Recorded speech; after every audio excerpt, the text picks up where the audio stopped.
We're told slavery was abolished here after 1833, which is great, because that means now everybody's free.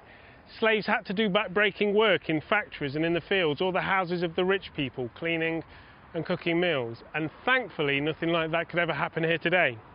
Well, we kind of have something similar, but in a completely different way. Employees now do back-breaking work in factories and in the fields, or the houses of the rich people, cleaning and cooking meals. But it's nothing like old slavery. Employees, they don't get fed. And employees don't get a place to sleep when it's time to go to bed. Yeah, we don't use chains today. We have trained restraint in schools. The toddlers, the teenagers, conditioned with their rules. 5 days a week from 9 AM, you do what you are told. And Stockholm Syndrome soon sets in, the adults, all well controlled. Yes, slaves could be killed or raped, locked inside a basement. But employees still get killed at work. They just hire a replacement. And rape is still a problem. Our elites can rape the poor. All those Epstein Island visitors and those guests above the law. What did Prince Andrew do accused of rape? He didn't sweat. And he never went to trial because the rich get what most don't get. The richest get impunity. Poor people pay the price. The rich aren't rich without the poor, who get bread for sacrifice. If you're forced to work 5 days a week, then you're not free, because the freedom to choose the work you do is like free-range slavery. And a wage slave is like an old slave, except there's extra steps where you source your own accommodation and food with monthly checks. And we're forced to purchase goods and services. For so many, there's little hope, because the price we pay to buy a house is like you hang yourself and buy the rope.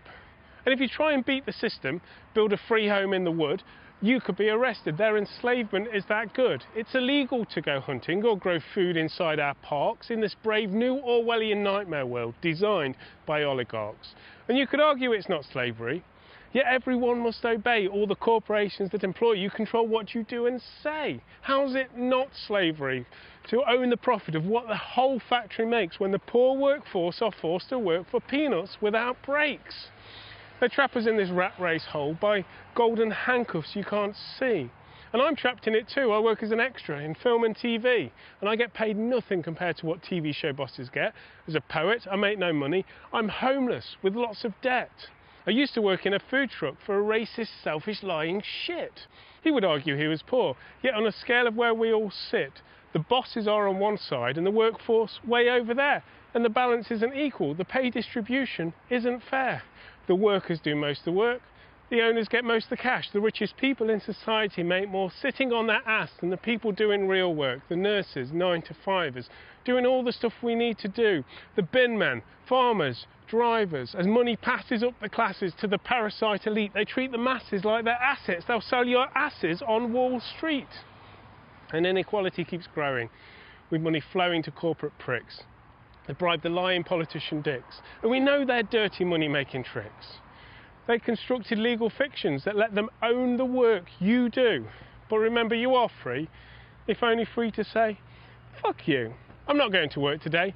Fuck you very much. I'm going to hang out in the park. Cheers. I'll be in touch. And I'd like to finish working on my own food trailer truck, but I don't have enough money. I'm a broke artist. I need some luck. And you could give me a tip. It would be amazing if you do. I take cash or Bitcoin donations through strike.me/Mr. Drew P. Thank you. One take. We did it.